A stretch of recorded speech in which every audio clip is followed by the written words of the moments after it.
మెల్లగా తెల్లారిందో ఎలా వెలుతురే తెచ్చేసిందో ఇలా పోసి నవ్వులతో మెరిసే పసిపాపల్లా చేదతో బావులలో గలగల చెరువులో బాతుల ఈతల కళ చేదుగా ఉన్న వేపను నమిలే వేళ చుట్ట పొగ మంచుల్లో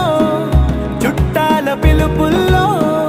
మాటలే కలిపేస్తూ మనసారా మమతల్ని పండించి